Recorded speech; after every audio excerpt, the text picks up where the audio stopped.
The unsurpassed, penetrating, and perfect truth is seldom met with, even in 100,000 myriad kalpas. Now we can see and hear it. We can remember and accept it. I vow to make the Buddha's truth one with myself.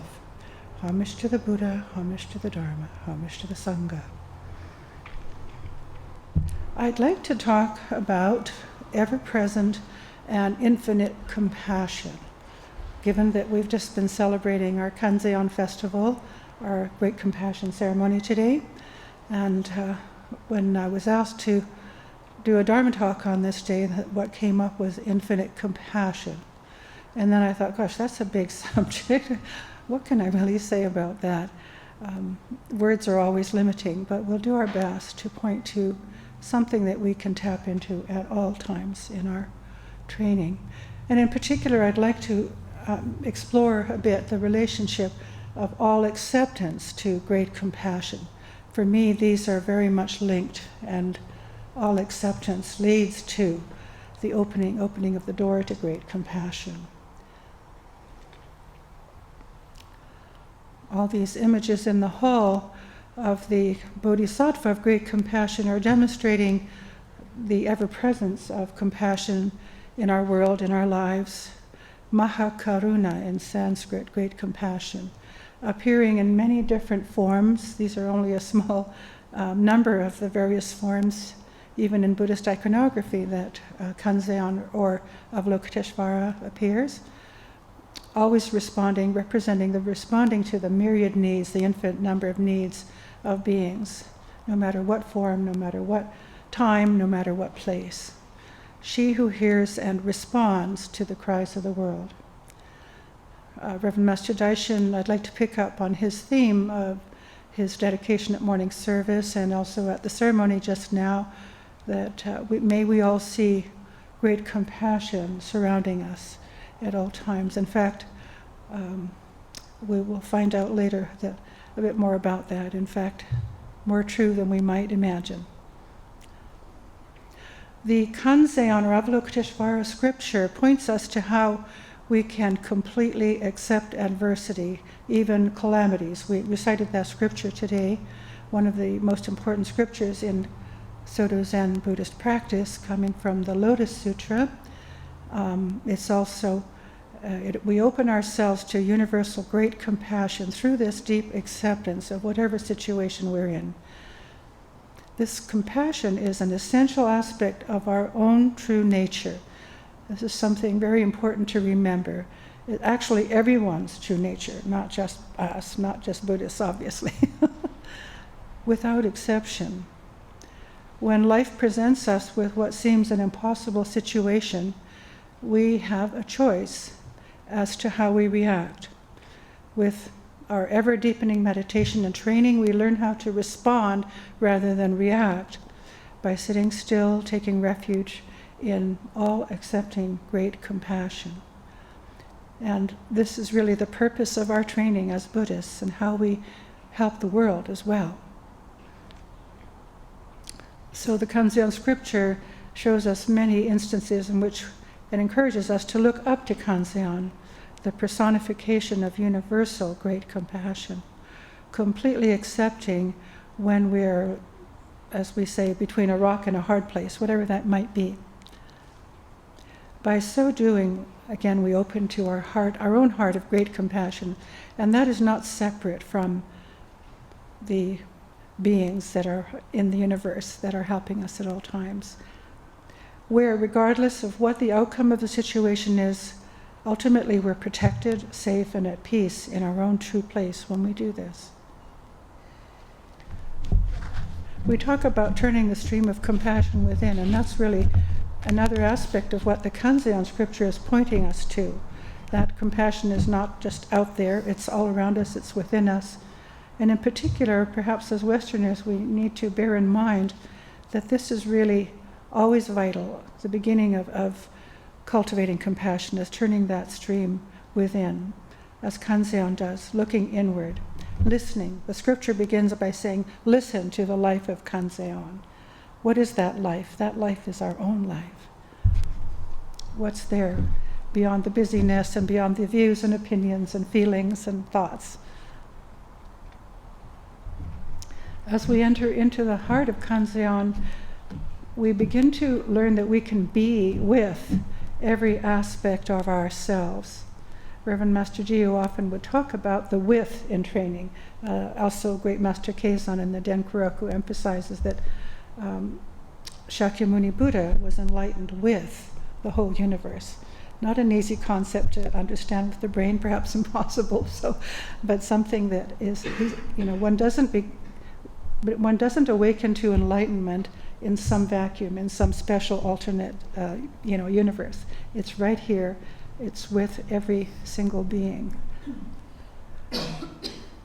So being with every aspect of ourselves, being present for our karmic inclinations and the cries of our own karmic inclinations, not turning away, not trying to fix them into what we think they should be. If we've made mistakes, we can't go back to the past and fix them, but we can accept the consequences right now fully and turn the stream of compassion within. When we do Sangha, when we truly are sorry for mistakes that we've made in training, compassion is right there. It just comes in and fills us up. It's just waiting to fill us up when we let go of past mistakes. Like a mother or father embracing a child. Turning the stream of compassion within, I would say, is the ground of all Buddhist training. And as we do this practice, again, a deeper, bigger reality gradually opens. As the translation of the Avalokiteshvara scripture says, it's also translated as the universal gateway of compassion. And Reverend Master Jiyu talked about all acceptance being the gateless gate to reality. Or going beyond the opposites that our little minds have created in, understandably, an attempt to make sense of things in the world. It's the third position where great compassion appears and is able to help and heal, where we begin to cleanse the hurts and the pain and the foolishness of our harmful karmic habits. And the willingness to just sit in this manner is itself manifesting the heart of Kanzeon. In the Litany of the Great Compassionate One, it talks about she or he cleanses the path of all existence. This is what cleanses our karma, taking refuge in great compassion.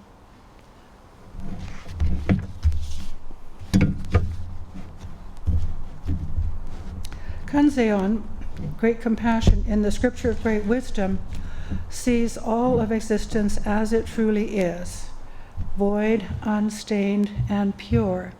In other words, empty of selfishness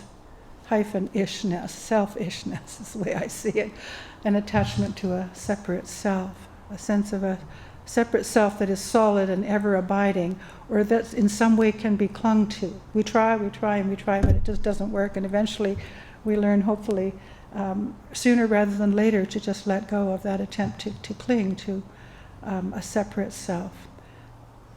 Thus, the emptiness that we speak of in Buddhism and in the Scripture of Great Wisdom is really infinite great compassion. Reverend Master Ji used to refer to emptiness as the fullest nothingness you'll ever know. It's warm, it's loving, it's compassionate. And I think the term emptiness, we don't talk about it all the time because it can be a little bit cold sounding and unfeeling. In fact, it's anything but.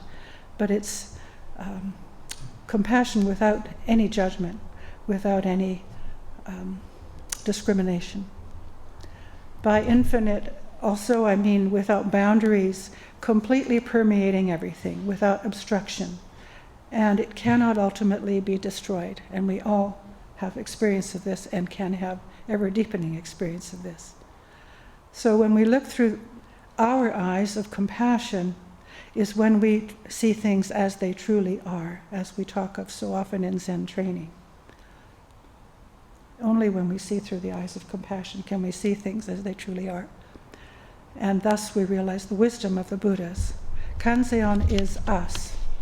I remember years ago when I was training at the Lionsgate Priory up in Vancouver, Reverend Koten saying, Kanzeon is you. And I thought, wait a minute. But he was obviously pointing to the fact that this is something that is essential to who we really are. And, we might feel, sometimes we have negative thoughts, feelings, could be even quite, violent thoughts. All sorts of disturbing feelings and thoughts can arise. But as a Buddhist, we know that they are not essential to who we really are, so we can learn to sit still with them, let them arise, learn from them, let ourselves get tired of them, and thus eventually enter into a full experience of great compassion. So by having faith in this great compassion of our true nature, we can not get caught up in these things. They're to be learned from, they're to be cleaned up, but they're not who we really are. And if we identify with them, we have to take responsibility for them, of course, but if we identify with them so strongly, we just keep going round and round in a negative spiral. So faith in this compassionate aspect of our true nature is so vital. I've heard it said that in that the litany of the Great Compassionate One is a calling out to great compassion at the time of an awakening experience or Kensho experience.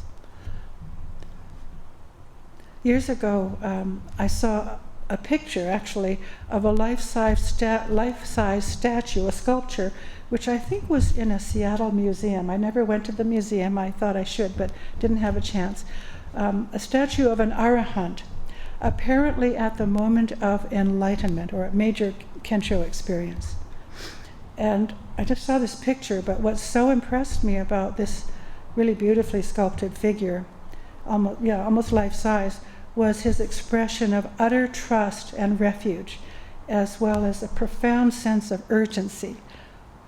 It reminded me of the line in the litany at the time, "Om to the one who leaps beyond all fear." The figure was very dynamic. He was like stepping forward. He was very active, stepping forward and looking up like this into something huge and boundless. As if called by great compassion to leave behind the shell of false views and this separate sense of self. That image is still with me today, and some of the teaching, interestingly enough, is still clarifying itself. I guess I'm a person who finds the iconography very helpful, and you see something over and over, either in a picture or in the mind, and it teaches you throughout your whole life. Well, through our ongoing contemplation and eventual full acceptance of the aspects of our existence, dukkha, Reverend Master Daishin talked about this last week, actually, with regard to the 5 contemplations and the 3 characteristics of existence. That suffering exists, dukkha, there's impermanence, uncertainty, anicca, there's no real ultimate separate solid self, anatta. But through the acceptance of these aspects of our existence, and we're certainly being faced with this a great deal right now in our community, because we have one of our elder monks in hospice care and perhaps not going to be with us much longer, and there's a tremendous helpful teaching coming out of this. As we don't turn away from it, we do our best to care for the person, and it really causes each of us, I think, to face and look at more deeply and accept dukkha, anicca, anatta. These are characteristics of everyone's existence. So as we begin to see and enter into the sea of great compassion, when we look at our existence, when we look at our existence through the eyes of compassion, as it says in the scripture of great wisdom, if we look at our lives through the eyes of a separate egocentric self, we will experience suffering. That always results in suffering, if we're just concerned about the self.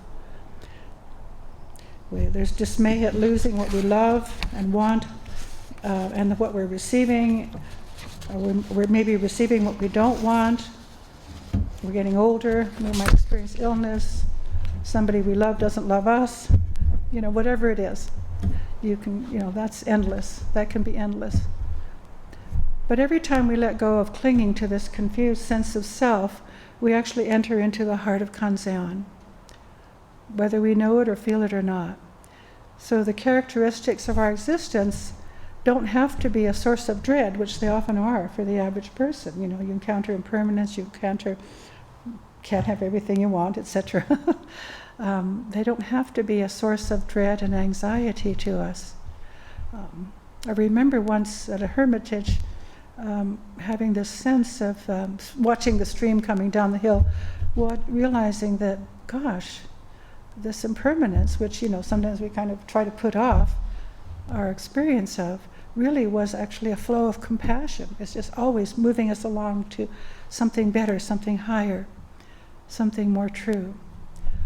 So as it says in the litany, it cleanses the path of our existence, this great compassion. Now, I was thinking, in fact, that people all around our world are always bringing forth compassion. We think of it as something special. But it's really happening all the time, even in the midst of tragedy and terrible suffering. The news tends to bring us the things that are really horrible, and sometimes you'll get a nice news story, and one doesn't stand against the other. We need to know what's going on, and it gives us, as bodhisattvas in training, always a reminder that there's always more work to do. And Reverend Master G used to watch television. She said, in order to help herself with pride, it always reminds us, as Reverend Master Darshan again said last week, how fortunate we are, how much we have to be grateful for. And for me, gosh, the seeds of these tragedies are in my own heart, and to always remember to be mindful of mistakes that I could make. But really, beings are responding from their compassionate true nature all the time, because it is so ultimately natural. We don't tend to think about it much, as I said, but I think it bears careful contemplation and active appreciation. And Reverend Master Mayan recently in a talk quoted the idea of doom scrolling. That can happen when you're on the internet. Suddenly you start finding yourself looking at all the gloomy stories, and it's contagious. You start getting further down the path. Oh my God, and you don't have to do that. It's good to be aware of that and to realize this is one aspect of what's going on. There's way more going on. A small example was just a story I saw the other day about, some of you may have heard on NPR, about a little bakery in Texas. And this June is Pride Month, and in support of the LGBTQ community, right? And so this little bakery decided to make some heart-shaped cookies that had sort of rainbow icing on them, really pretty. And they advertised them on Facebook, and they put them in their shop. And somebody ordered me a bunch of cookies and didn't like them, was shocked at them, and sent the bakery a hateful message. And they started getting some hateful messages because of this, unfortunately. And the person who runs the bakery put this on Facebook as well, I guess. And lo and behold, there was just an outpouring of sympathy, support for the bakery. And donations are coming into this bakery, and they don't even need them. And they're now giving all the donations with the donor's permission to all kinds of charities, animal rescue, healthcare workers, all over the place. And just a wonderful story, the immediate, and that's one of the benefits of social media, I suppose, the immediate outpouring of a sympathetic, compassionate response, which far overtook the one hate or a few hateful messages. Yeah. Another little story that a friend sent me recently, I just was touched by it. It's about Louis Armstrong, who his grandmother called Satchmo, right? He was the grandson of slaves, born in a poor neighborhood of New Orleans known as the Back of Town. Sadly, his father abandoned the family when he was an infant, and his mother, due to dire circumstances, left the home as well. So Louis and his sister had to live with their grandmother. And early in life, he proved to be gifted for music. And with 3 other kids, he sang in the streets of New Orleans, And his first gains were coins that were thrown to them, so that's how they survived, these kids. Eventually, a Jewish family, the Karnofskys, who had emigrated from Lithuania to the USA, had pity. They saw the kid in the street, they saw the 7-year-old boy, and they brought him into their home, initially giving a bit of work in the house to feed this hungry child. And there he remained and slept in this Jewish family's home, where for one of the first times in his life he was treated with much kindness and tenderness, apart from his grandmother, who didn't live very long, sadly, of course. When he went to bed, Mrs. Karnofsky sang him a Russian lullaby that he would sing with her. Later, he learned to sing and play several Russian and Jewish songs, and over time, he became like an adopted son of this family. The Karnofskys gave him money to buy his first musical instrument, as was the custom in the Jewish families. They sincerely admired his musical talent. Later, when he became a professional musician and composer, he used Jewish melodies in some of his compositions. Who knew that? I mean, I never heard that before, but just really touching. So the young, he grew up and wrote a book, actually, apparently, about this Jewish family who had adopted him in 1907 in memory of this family. And until the end of his life, he wore a Star of David, apparently, and said that in this family he had learned how to live real life and determination. So there you go. And people are doing this all the time. I mean, you all know this, but I think I feel like I should emphasize it. The Dalai Lama in the Book of Joy, which many of us have read in the recent year, also points out that every day millions of parents around the world are caring for their children or their spouses or their elder parents and so on. Yeah, tenderly, every day there's compassionate care going on by millions, perhaps billions of people. Yeah. Now we have thousands, maybe millions of healthcare and other essential workers helping others through this pandemic, often at risk to their own lives. How much do we take that for granted? Compassion is just pouring out in the midst of all of this. If we really notice it, we hear about these outpourings of compassion, sympathetic grief, and support offered to victims also of the violent attacks in our land of late, although perhaps they've been going on for some time, maybe not with such sophisticated weapons as we have now, and not being out in the media immediately. Last month, some of you may have heard, many Buddhist priests and teachers from all the traditions of Buddhism gathered together at a Japanese LA temple in Los Angeles, as well as hundreds online for a memorial ceremony, a beautiful ceremony, which I watched actually, for the mostly Asian women who were killed at the spa in Atlanta. And again, very, very moving ceremony with Dharma talks on the paramitas involved in the memorial by various teachers. And thousands of people in dozens of cities in Canada turned up for vigils for the Muslim family of 3 generations who recently, last week, were tragically killed when a deeply confused young man ran over them with his pickup truck on a sidewalk in London, Ontario. Pretty horrific to even imagine that. It was apparently out of hate for their faith. Of course, very confused.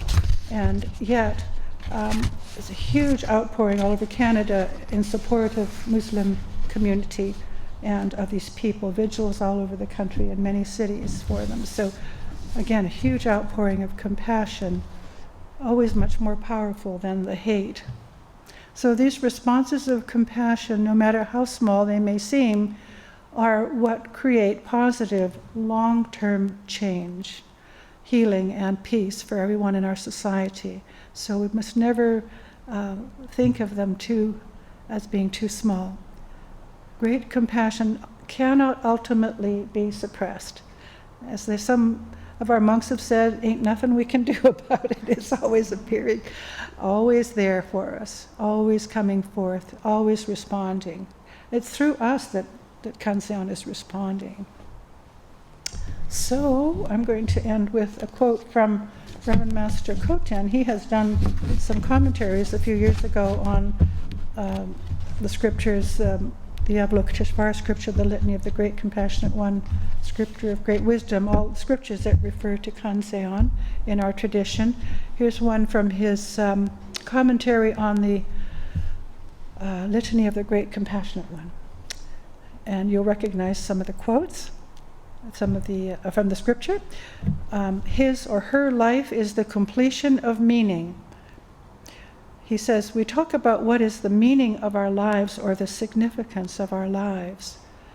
Great compassion truly understood, and as Dogen would say, digested thoroughly, is the completion of meaning, is what gives meaning to one's life, one's existence.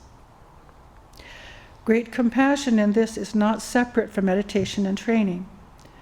He says when he was first at the Abbey, somebody made a very important point, that what we are seeking is not perfection, but rather compassion.